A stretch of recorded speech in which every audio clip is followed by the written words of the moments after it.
Hello, everyone. Welcome to our fireside chat that we're having this evening. Thank you so much for coming. I really do appreciate it. We all do here at Virginia Tech.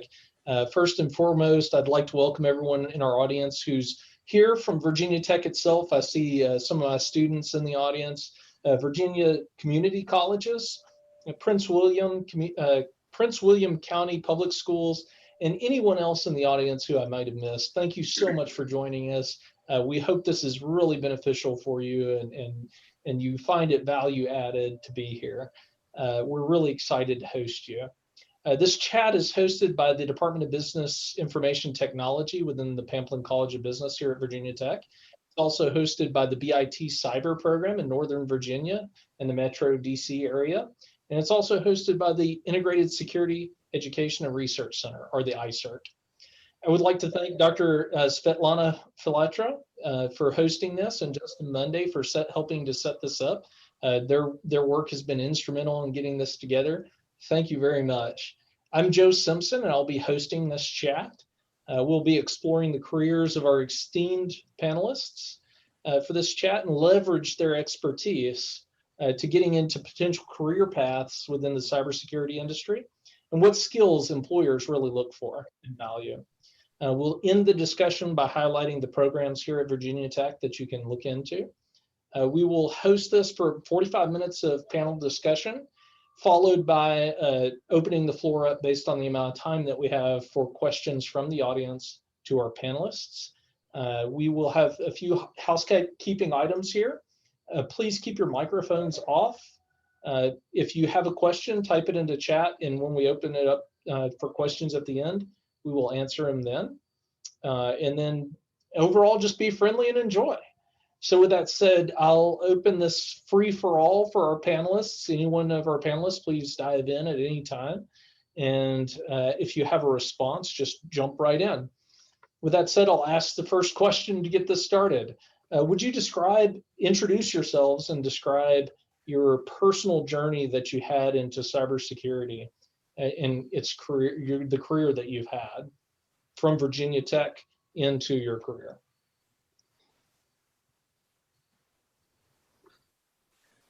No, nobody wants to go first. Go ahead, I guess I'll go. I'm Wade Baker. I'm a professor in the Business Information Technology program at Virginia Tech. I teach one of the field study courses at the undergrad level, and also in the Master of Information Technology, and sometimes in the MBA program. So I'm located in the Northern Virginia area rather than the Blacksburg campus. I've been in cybersecurity for about 20 years. I have been with Virginia Tech for 3 years, although I got my PhD from Virginia Tech as well. So I'm kind of a longtime affiliate of Virginia Tech. They can't get rid of me. I started in cybersecurity from IT, which is pretty traditional, especially 20 years ago when the field was developing as kind of its own niche. I was doing system and network administration at another university, and they said, who wants to go get some training in firewall management? And I said, I'll do it. That sounds pretty cool. And from that point on, I just really enjoyed the security specialization of IT and continued to focus. And over my career, I have had lots of different roles in security. So I've done some audits and risk assessment type positions. I have led a cyber threat intelligence team. I've been involved in incident response, have led research, and before I joined Virginia Tech, I was a chief technology officer for Verizon Security Solutions, and then VP of strategy at a startup in DC called Threat Connect. And then joined the faculty at Virginia Tech, and still stay plugged in the cybersecurity world through a research firm that I have, the Scientia Institute, and we do basically data science oriented security research. So have thoroughly enjoyed all aspects of the career, and happy to share some perspectives that I hope were helpful to you this evening. Great, thank you. I'll jump in. My name is Chris Freiberg. I'm here in beautiful Ashburn, Virginia, in Northern Virginia, Loudoun County. I attended Virginia Tech back in the 80s and studied civil engineering, and really enjoyed that. But from there I got into the CAD world, and that took me fully into computers and away from civil engineering. So CAD being computer aided drafting and design. So I've been with a series of software vendors as both a pre-sales guy and a salesperson. So really, my background is in the software vendor community and how that relates to helping customers solve problems. I think most of the people on the panel would admit that bringing in the right vendors and working with them in a productive way is very important in any kind of cybersecurity environment. So that's my perspective. Currently, I'm working for Loudoun County government, trying to attract cybersecurity companies to locate and grow in Loudoun County. So that's my background. Thank you. Michael, would you like to jump in? I think it's a great segue because, like Chris, I actually have my undergrad from Virginia Tech in civil engineering as well, and found my bouncy path into the cybersecurity world, but not through IT or through the actual cybersecurity. So I run the finances and CFO of Hive Systems.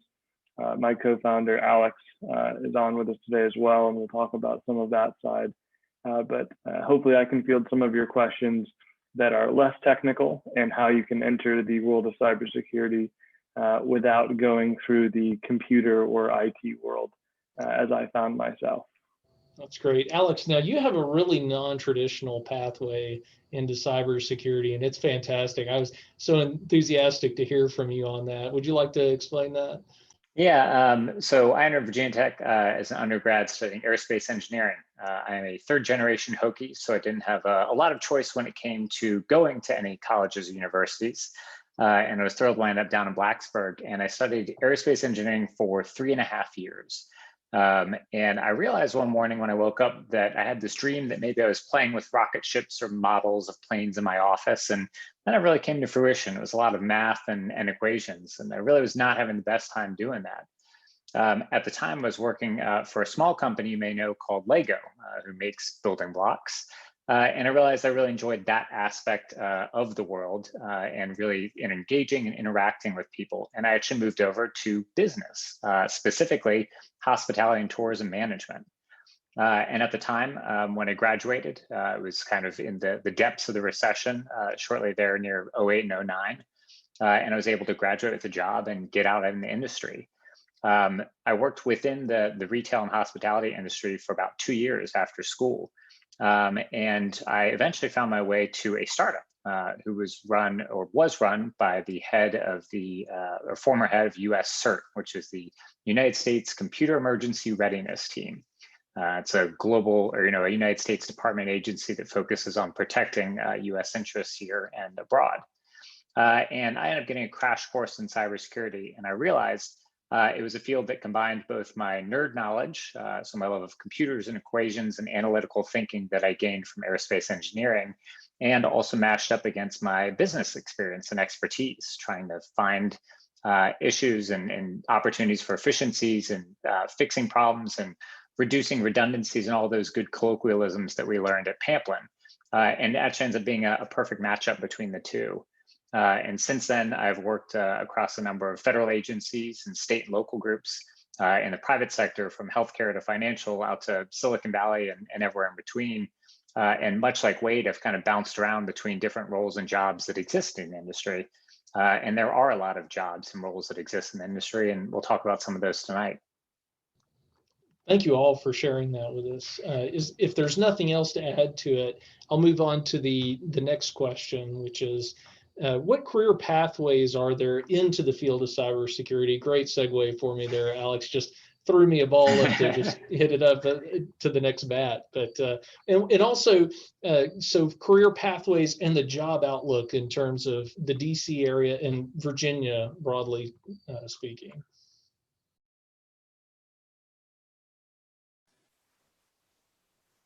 Michael, you look like you wanted to say something. Oh, I'll no, go ahead. Yeah, thank you, Chris. Okay. Yeah, the career pathways, as we've seen from the panel here, are very varied. There's a lot of ways to get into this. I think most of us have started in some other kind of adjacent field of IT, whether it's systems management or software development. And then you realize that security is really embedded into all of that. It's not a bolt-on thing where there's other areas of IT and then there's security. Security is throughout, and it's part of all the other areas. So you can quickly find yourself getting involved in it. And if you like it, and if it's something you want to pursue, I think that's a great way to get into it. It's just to, start in any kind of IT area, and you'll find that security in one form or another is going to be part of your world. To follow up on that, Chris, I think it's not just finding what you like, but if you have a side passion or an interest, if you like law or engineering or architecture, any type of business is going to touch cybersecurity. So it's not just sitting in a server farm out in Ashburn or somewhere else in the Midwest. You can kind of marry two of your passions or two of your career interests and still find a path through what is cybersecurity. Because if you have data or any IT resources, somewhere in that company, there's going to be a person or a department or a team of people that manage the resources to keep them secure. Fantastic. Wade or Alex, would you like to chime in on that? Certainly. I end up talking to a lot of students about various career pathways in cybersecurity. And if you haven't checked it out, there's a great document out there, the NICE, NICE framework, and it describes, I can't remember how many, but 30 to 40 cybersecurity work roles of all different types and flavors.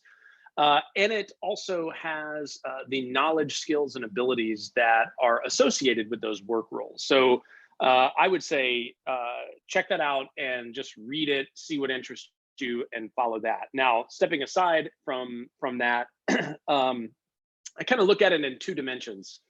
So on the one hand, I generally divide up the world of security jobs into enterprise, government, and vendor. In other words, you can work for an enterprise, meaning just any company out there that needs to defend their system. So your job is as a defender protecting the information assets of that enterprise. Government is similar. You can work for a government agency, but there's all kinds of different jobs in government. You could be a defender, you can be on the offensive side of security. There's lots of different roles, but government has very wide variety of positions, and it's a great place to start a career if you can get an entry position, and then it just opens the world up to you for what to do after that. And then the third category I mentioned there was vendors. So there's all kinds of service providers, product-oriented companies that security is what they sell, right? Whether, again, it's product or service. And I've worked on that side of the fence quite a bit in my career, and I enjoy it. You get to help those other categories, enterprise and government customers, improve their posture and do what they need to do to protect their assets. So, those are different kinds of roles. I find that a lot of people just think about enterprise security or just government, but think of it much broader than that. And then we'll get into it later, I'm sure, but there's lots of different types of roles that you can have at each of those three sort of categories of employers. Yeah, Wade brings up a great point. I've spent a large portion of my career in that last bucket, those vendors, and more aptly, as you may know them, as consultants. And what's great about that industry and that specific sector of this job market is that you have the opportunity to go out and see a lot of different problems and help solve a lot of solutions. What's great in my experience is I've been able to be in a lot of different roles and see a lot of different operations, those enterprises and those governments, see how they do things and understand and help them get better, but often taking those same principles and applying them somewhere else to someone who's not quite at that stage. Yeah. Working in-house is also great.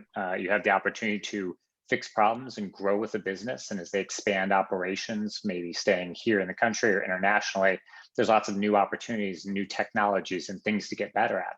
And sometimes you don't have the answers, and you employ some of those consultants to come in and help you get better, or you get new technology that comes in. So they all play a part and a role in it. Kind of like Wade said too, the NICE framework is a really great way to find out about what jobs might exist, and more importantly, what knowledge you might need to learn to be able to go after some of those jobs. That framework has tried to kind of create a homogenized way of looking at the industry and some of the roles that we take. To take it up even at a further level, the three main ones that I kind of think of when I look at the industry and some of the roles exist are the operational roles. So those are things where we traditionally think of as IT roles, but they're supporting cybersecurity practices. So if you're maybe out patching servers or installing new operating systems, or even answering phone calls at a help desk to reset passwords, that's part of cybersecurity. The second is really what you probably think of when you think of cybersecurity, and it's those technical roles. So looking at network forensics or network monitoring or ethically hacking into a company, something we call penetration testing. Those are a deep and a depth of knowledge that you really have to gain from being in the industry for a little while. But you may have experienced some of those things. You may be studying some of them online right now. But the third is really around the management of cybersecurity. And that can include things like risk management, so reducing the risk of cybersecurity issues, things like business continuity planning. So what do we do when things go wrong? Or how do we respond when something goes wrong with incident response? And other times it can be just giving security awareness presentations, or even managing, the inventory of assets and disposing of them. All of these things are opportunities that feed into reducing the risk that companies and governments and contractors and everyone else in between experience as a result of cybersecurity. That's so fantastic. But wait a second, I was under the impression that the only people that could get into this field are people who wore hoodies in a dark corner of the internet that were looking at the Matrix. It sounds like that's wrong. So what are the options that might be available, or what is it that you as industry leaders and esteemed panelists look for in terms of people? What might the audience here might be able to glean from this conversation if they want to get started in this? Well, if you don't want to be a hacker in a hoodie, I recommend buying some lamps, maybe some artwork, a nice vest or something warm to wear. That's a good way to avoid that, just generally not live in a cave. One of the best places I think to start is to have a general curiosity about what's going on. Cybersecurity is so fascinating and it impacts us in so many ways today, and a lot of people don't know about that. Oftentimes just reading about it can give you an idea of some of the things that are happening. And what we generally do in the industry is try to look at how are things going wrong and how can we prevent those things from going wrong. And sometimes that can just take a study of the news to say, what are people doing? How are things failing? Where are people falling short? Where are organizations falling short? Or where are we as a country falling short? And how do we improve those processes? And is it a matter of education? And what do I need to learn then to be able to educate other people about not falling prey to hackers? Or is it about developing new technologies and how can we do that better? So starting to ask some of those questions and really getting a backbone of some of the motivating factors and drivers can really set you apart and set you down a path towards this career. Great, thank you. Who else would like to chime in on that? I'll chime in on that one.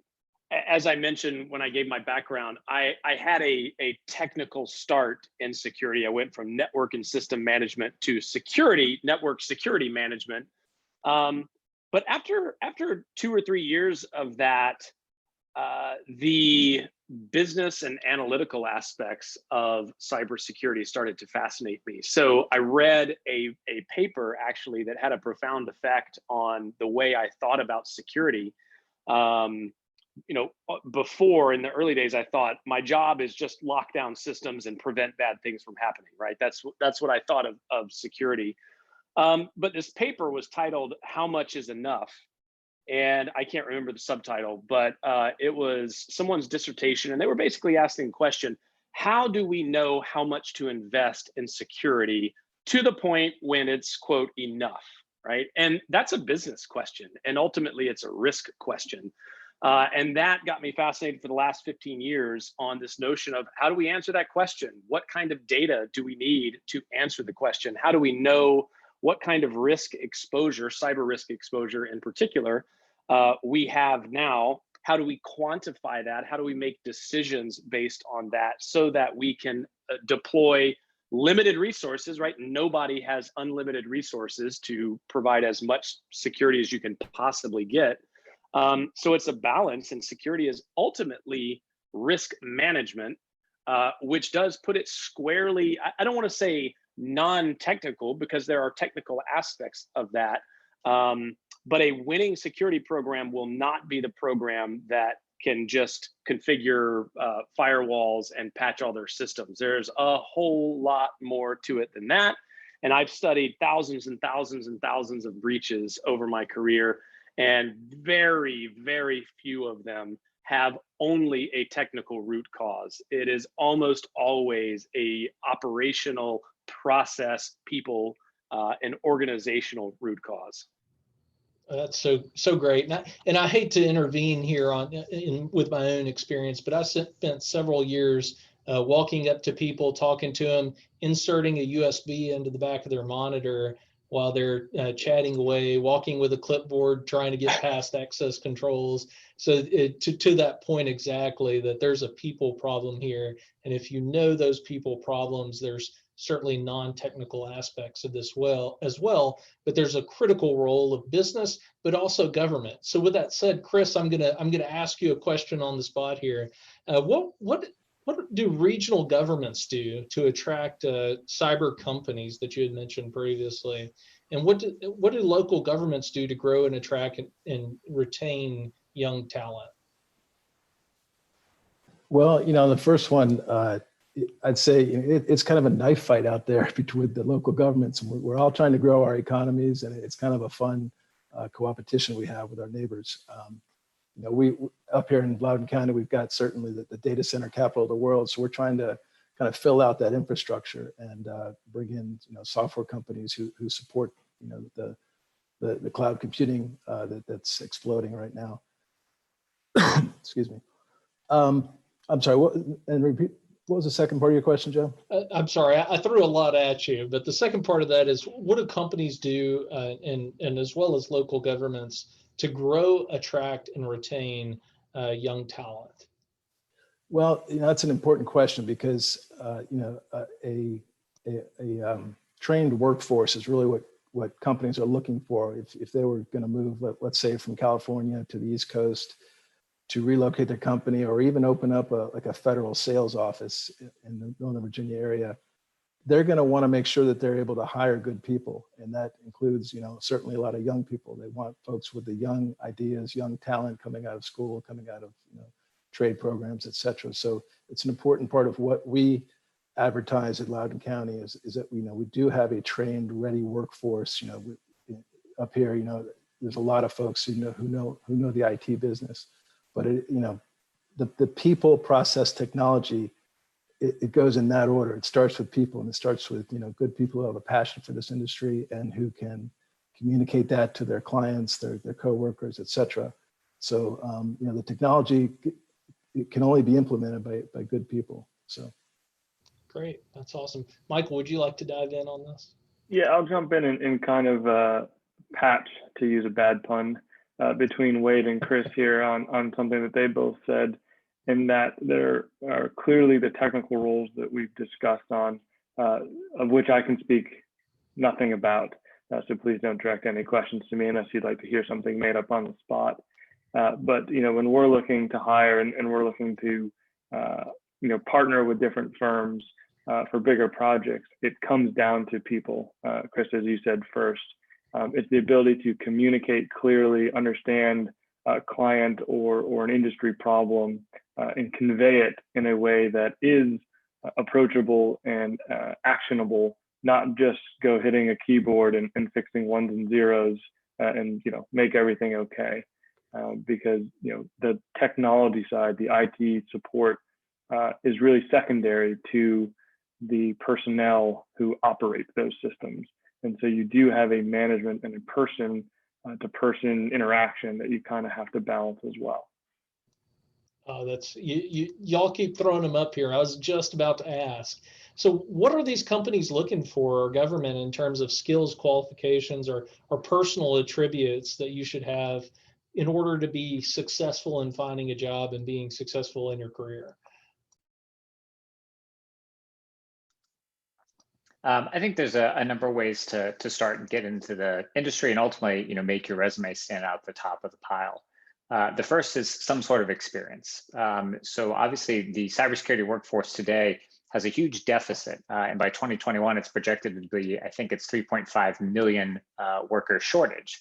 So there's a call for talent and a want for talent, but there's not a lot of people who have experienced or worked in the cybersecurity industry.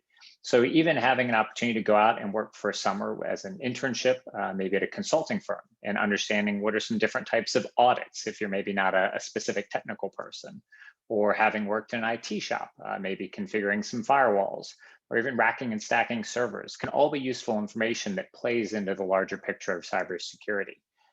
The key, kind of like we talked about, is understanding where those jobs do exist and ultimately tailoring your resume to speak to those specific opportunities.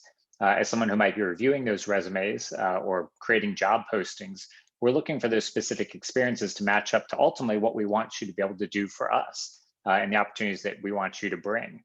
Of course, a huge part of this is ultimately to be really understanding people and the business. One of the big things within the world of IT is that we focus on creating things and taking those business processes and digitizing them and making them available for use for those companies. But in the world of security, we have to take those same processes and secure them. And of course, the best security is something that doesn't have anybody using it. Well, that's just not possible. And so it's going to be that balance of really showing also your business acumen and saying, I understand what the business is trying to do with this, and I'm going to make sure that I can secure it, but still make it usable. And so being able to speak that language and bridge that gap is a huge part of the industry as well. That's great. And before other people jump in, I just want to illustrate this point. One of the themes that I seem to be consistently hearing is this knowledge of business and knowledge of cybersecurity. And it sounds like there's this critical matchup of understanding both of those roles and how they integrate with one another. Is that pretty accurate? That's very accurate. I think that is a huge piece of the puzzle to being successful.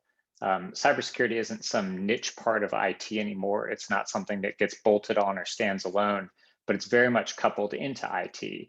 But unlike on IT, which might have some specific requirements if they're trying to stand something up or maybe to keep the network up and running all the time, cybersecurity has to turn around and convey that risk back to the business and ultimately aim to reduce that risk and reduce it in a way that's meaningful and lets the business continue to grow and innovate and do what it does best. And so it's very important to be able to speak kind of both of those languages and communicate it effectively. Great, thank you so much. Back to the main question, Michael.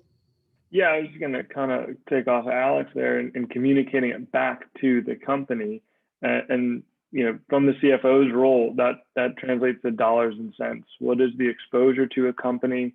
If it was breached, what's an investment in a new system? What's the cost of switching against the legacy system? All of these are assessed in real time. In parallel streams of chaos that is 2020 and will be 2021, trying to understand how to position, in our client base over this year, we found as the world went remote, they went from things that work, but ignored things that worked securely. And that left a gaping vulnerability in things. And so we've spent a lot of time with our clients educating them on what the difference means. And so when we're talking about, who we look to hire, well, it's being able to identify, as Alex said, how something can be secure, and then how you can make it secure and still make it function for a business. And it's that back and forth to what you said, Joe, that you have to understand what the business does, what the widget they're making, to go back to your freshman econ class when no one knows what a widget is, but we use it for the next 30 years. So you have to know the process behind that widget and where, from a business side, you should be investing in bolstering security and where you might be just okay. And to what Wade was saying about what is that level of okay and risk management. So it's a very broad stroke that you can dive very deep on very quickly, but you kind of do have to be able to bounce around from department to department. Fantastic. Chris and Wade, would you have anything to add to that? Wade, go ahead. I was just going to say I don't have something to add to that. I think they've said what I would say. Yeah, I mean the more that companies go towards a digital environment, cyber risk is not just a technology risk; it's a business risk, and so it needs to be communicated in those terms up to the C-suite level folks who make the investments in what needs to be done to secure the environment as best you can. Oh, that's fantastic. I've added a link to the NICE job roles that Wade had spoken about previously down in your chat, down in there. I don't know exactly where it shows up for you, but if you search down there, you should be able to find it. I've been fielded a question, if you'll just give me a minute to read that and field it to the panelists very quickly. What about finding internships with no experience? What would you recommend for students? How can they position themselves for these internships without prior experience coming into those roles? I'll take that one. I have taken on a class in the BIT cyber program that is called Field Study, which is essentially the junior/senior internship that students are required to have in that program. And so, that's one of the things that we help you with. First of all, especially if you're a student at Virginia Tech, you're not fending for yourself and trying to scare up some role, but we help with that. There are a lot of organizations that post internships that have very large programs around this, where they will bring in interns and you have a summer or whatever it is.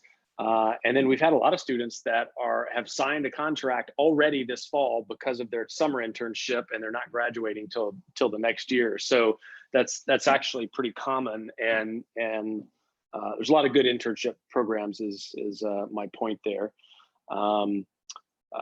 The pandemic kind of threw a wrench in internships this year because things that were supposed to be on site for a hands-on security internship role all of a sudden could not be done. But there's thankfully a lot of remote work in security. So I helped get a bunch of students internships this summer when their physical ones fell through. But again, I would look out there. Lots of companies post these things, and they have a special place for interns to apply. And then if that you're not finding anything there, whoever your advisor, professor, family members, or acquaintances that work in the field, they might know of roles. Oh, thank you. Anyone else like to add in on that? Yeah, I'll just add that. Well, I was going to say a lot of local economic development organizations realize the importance of internships and act as that mediator between industry and the folks who are looking for these things. So if you check out their sites or give them a call, you might find some information on it. Also, there's a Commonwealth Cyber Initiative, which is running an internship program. So, the state of the Commonwealth of Virginia really is 100% behind cyber. We're trying to make the state a leader in the country in cyber, and so they have some programs that might be able to help out some young folks. And for those who maybe are not quite at that point or not able to take advantage of some of those programs that exist at Tech, what's great about the NICE framework is it's essentially bullets that can go on your resume. And so one of the great ways is to maybe find an internship in a tangential role. So maybe within the world of IT or something in risk management or under audit or compliance. Ultimately, the NICE framework can kind of take those same roles and reword them a little bit. Maybe you could say fluffs them up or shines them up a little bit to land on your resume and be a little bit better.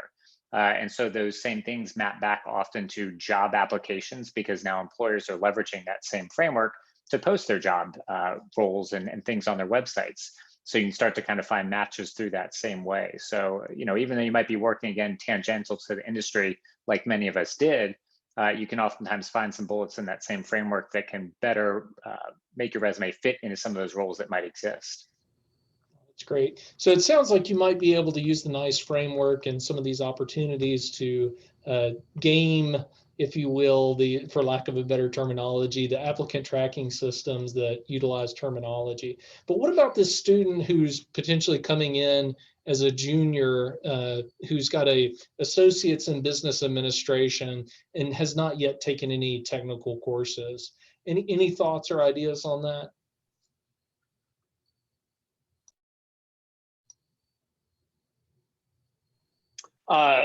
Sorry, is this still in respect to internships or just cyber career paths in general? I apologize, I didn't make that clear. Just more broadly speaking, some of our audience are coming in from potentially community colleges, and they have a bachelor's in business an associate's in business administration. So how could they transition themselves into this more cyber security, round themselves out? Yeah.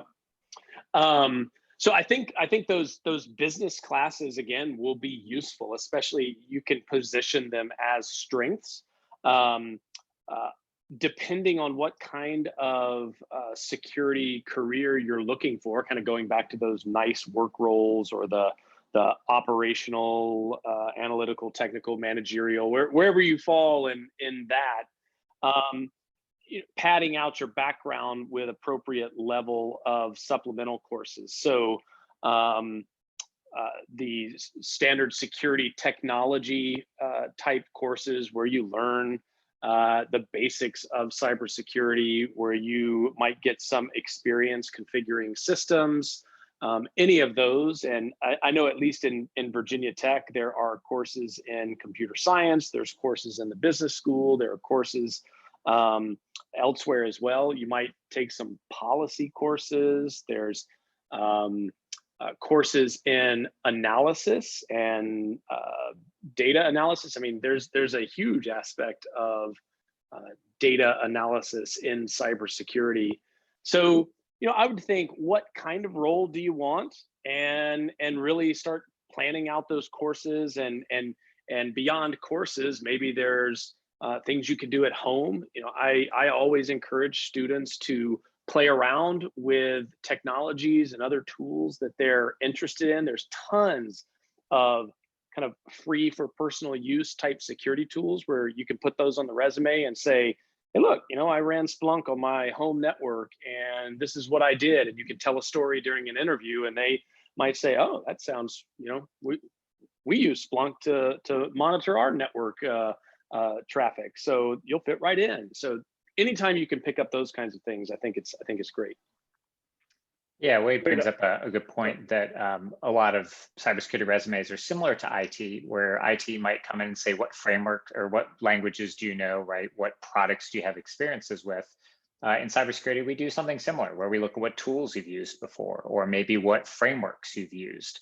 So if you've been at home and you've tinkered with Linux or other tools like IDSs and IPSs or firewalls, or done something similar, even just putting those on your resume can sometimes get it to the top of the stack. The second part I mentioned was around frameworks. There's a number of industry frameworks that we generally leverage to impart cybersecurity rules and policies, and ultimately assess our risk for many different industries. Some of the big ones include NIST 853 out of the federal government, or you may hear of the ISO framework that's used internationally as well. And sometimes even just sitting down and reading those documents, which are freely available on the internet, can basically act like a dictionary and encyclopedia for how to secure an IT system. If you know what those documents are and the parts that they are necessary cover and are necessary to make a system secure, that can ultimately give you a baseline for how to make that happen. You may not know exactly how to impact or make that work, and you may not know how to audit that specifically, but to have that underlying foundation is a huge part. Along those same lines, understanding some of the compliance frameworks that drive specific companies. So if you look at big banks, they're usually governed by something called the Payment Card Industry Data Security Standards, or PCI DSS. If you put that on your resume, you're going right to the top of the stack, because not many college kids are going to know what that is. Or if you go into the utility sector, there's something called NERC. or that same one with NIST in the government is called FISMA. So if you can read some of those documents and understand what they mean and how they're supposed to be rolled out and managed and maintained, that can give you a huge advantage, in addition to giving you a good idea of what the industry is about day to day. Fantastic, thank you. I have a very quick question. I've heard there's a little bit of money to be made from being in a cybersecurity role. Michael, do you have any thoughts on that? Well, that's a bit of a softball question. So yes, it is a well-compensated industry as a whole, but it is, in as unbiased as I think the five of us or the four of us can say, duly justified with the balancing act between expertise that's brought to it. It is not a one-trick pony where you come in for one item or one issue. Because of the balance between business side and the technical side, you really do find yourself doing 2, 3, and 8 jobs at once to kind of bring all the spinning plates together. From a consulting side, to go back to Wade's, I don't know if you call them buckets or your 3 classes at the enterprise and government and the vendor consulting. You kind of find varying pay scales that you can go in there. And it's harder to find the more lucrative jobs because, well, they're more lucrative for a reason. But wherever you start, it is a quick slide into pretty good compensation, and more so than just compensation, it's a rewarding field of work that you get to touch on and keep industries, families, businesses, and nations secure, depending where you find yourself in the silo. I dodged that well enough for you. Thank you so much. I'm almost running out of time before I ask questions to the audience, but I would like to take a moment to plug in some of the programs we have here at Virginia Tech. I'm going to link in the chat the BIT cyber program that they have. Svetlana, feel free to correct me on any of this, same with Wade, and also the Pathways program for the integrated security destination area. And so if you're interested in these programs, for the ISDA one, please feel free to abuse my email inbox. Anyone who's here in the audience, I'm jjsimpson@vt.edu.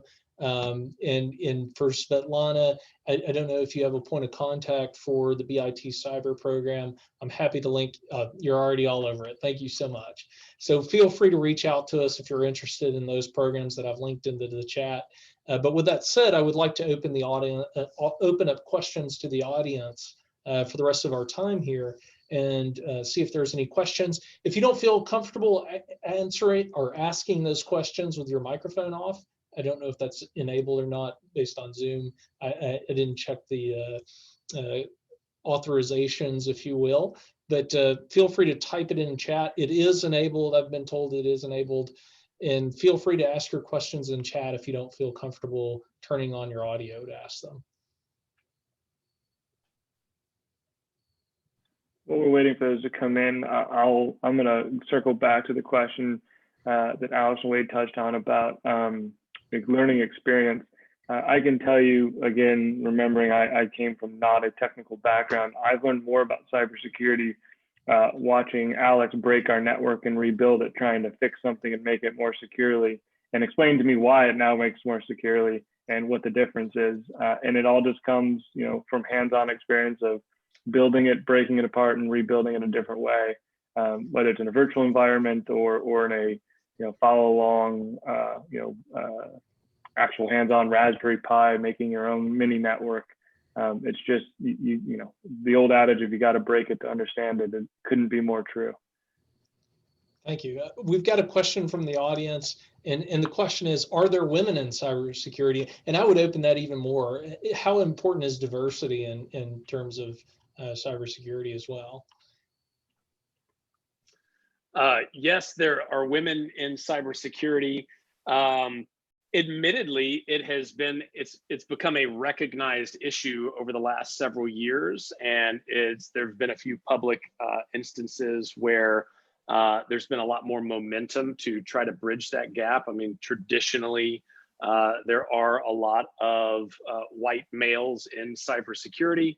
But again, it's a recognized issue. Lots of women entering the field, as well as other diverse workers. And I see writing on it all the time. I guarantee if you Google women in cybersecurity, other things like that, you'll find a ton of stuff. You'll find communities of people that are working at various ways to solve that issue. And just a kind of a example, I have a series of interviews in my courses with industry experts and leaders, and half of them are women. And I did that on purpose because hey, there's a whole lot of smart women in cybersecurity that I want students to hear from.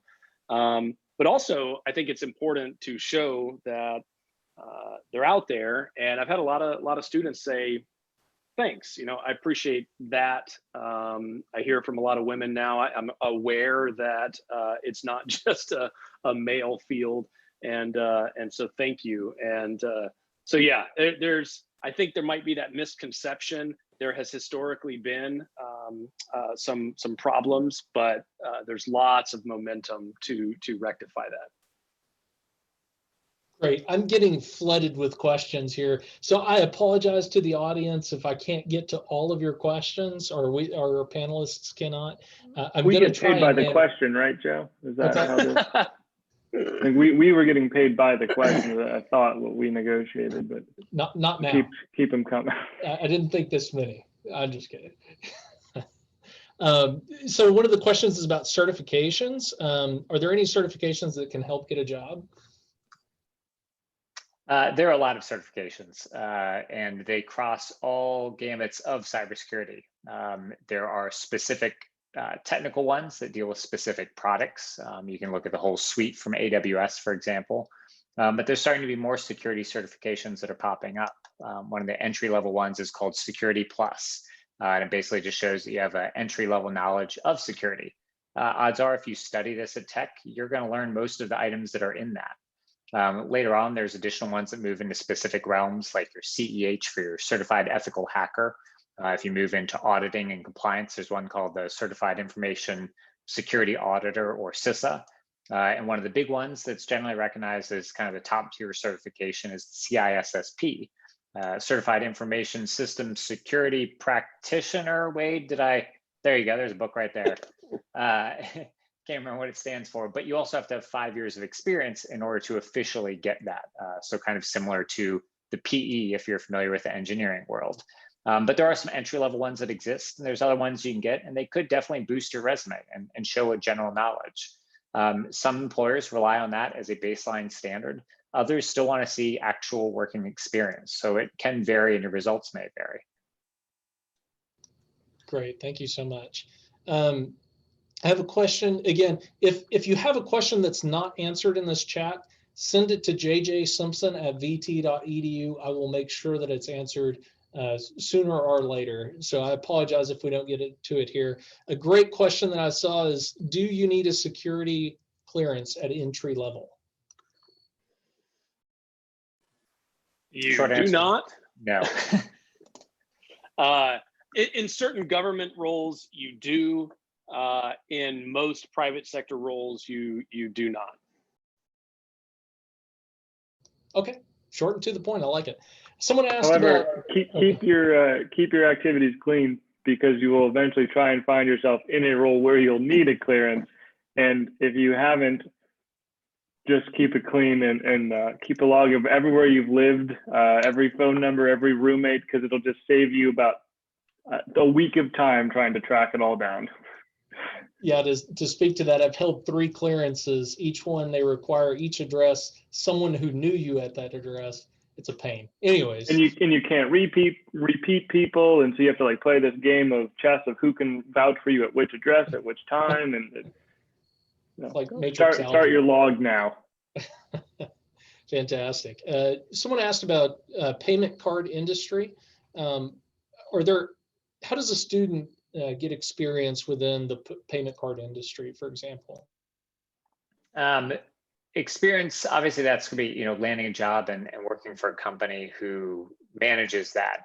But if you want to learn more about what that means and ultimately what those standards are and how they work to protect credit card processing and storage of credit card information, literally just go to Google and type in PCI DSS, and it'll pop up with a big spreadsheet. And basically those are the requirements for companies who handle, store, and process credit cards. And so you can almost view it as a guide, because when the auditors come through, they use that same list to assess whether that company is meeting those standards. But before that all happened, that company had to sit down and make sure that they created policies and implemented technical controls and technology and people and everything else to meet those standards. And so there's kind of two sides of the house from that auditing side. And so just being familiar with the document and being familiar with it enough that you're willing to put it on your resume and say, yes, I can speak to that and I know about it, it can be a huge advantage for you. Hey, I see a question about social life, and I'll take that one. I think there's maybe two different ways I could interpret that question. One is, can I still have a social life and work in security? The answer is yes. It is a job that tends to take what you allow it to have. It's depending on what kind of security role that you have. When I worked in IR, it's constantly interrupted weekends and late nights if something happens, because it always happens at 5 o'clock on a Friday. So yes, it can interrupt your social life, but I think lots of different jobs can.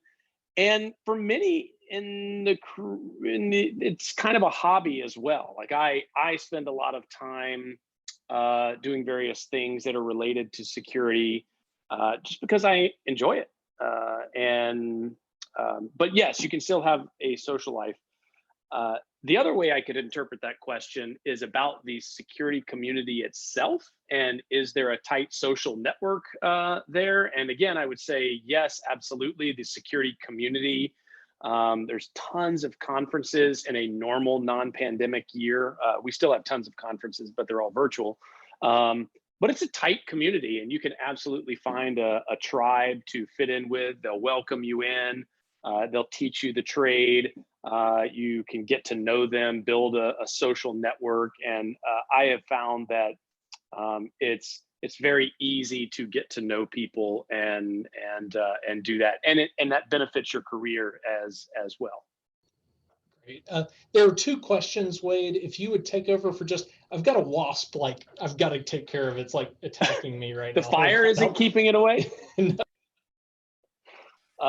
Let's see. I'm looking That's a way for to toss a hot mic there. Yeah, I'm looking for what questions. We answered the software engineering one.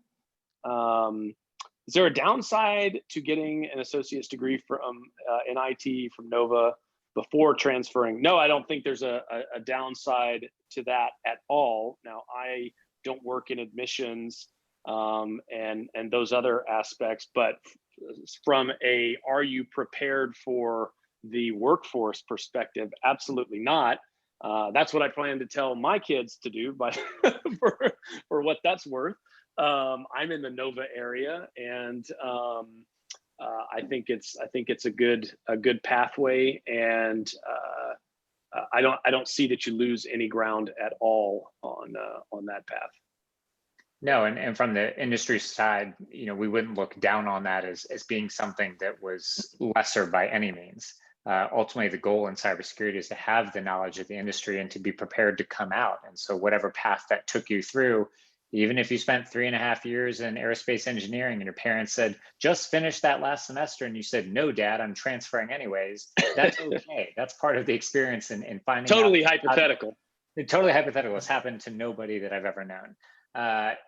To have some unique pathway that goes through, as long as it prepares you in terms of experience, you are by no means lesser or less prepared to enter this industry. It might be a good chance to interject that some of the best technologists I've ever worked with came out of the U.S. military. So that's another option. If you're looking to get some hands-on experience, they'll give it to you. And these are great people who are then come out of the military, if they want to, prepared to go right into the job market. Great. I'm back from my cyber WASP attack. Did we get around to the associate's degree in IT from Nova? We got that one. Okay, good deal. I see another question about software engineering. To be honest, if you asked me about those roles, I would not at all equate software engineering with cybersecurity. I think there is some overlap if you did a little Venn diagram. But in general, someone who's in security is not a software developer. You can specialize in the security aspects of software development. That is very needed. One of the big problems we have in security is insecure, buggy software that has to be maintained for its life, and it causes vulnerabilities, lots of which you see exploited in major breaches. But the skill sets are different. Having said that, I would say that the coding and development worlds and security are starting to move together, especially in a cloud environment where a lot of your security configuration is done programmatically through code and software interfaces. It's not like I used to do as a firewall administrator where there's a box and I plug in a cable and type on a console to administer that. It's done through an API and it's code. And so these skills intermingle very well, but I still consider them different fields. I don't know if anybody else has thoughts on that. Yeah, I agree with that. I think they've stayed separate in that doing software engineering does not necessarily always equate to cybersecurity. However, we've started to see a little bit of a change in terms of how developers work over the years. And while I don't necessarily work in this space, we've gone from developers to developers who are expected to not only develop, but also to focus on the operations of that product afterwards. And we created DevOps. And so now, in an effort to slam more words in there, there's starting to be an expectation that you're no longer baking on security after the fact. They want it to be part of that same cycle with development and operations. And so they stuck security right in the middle.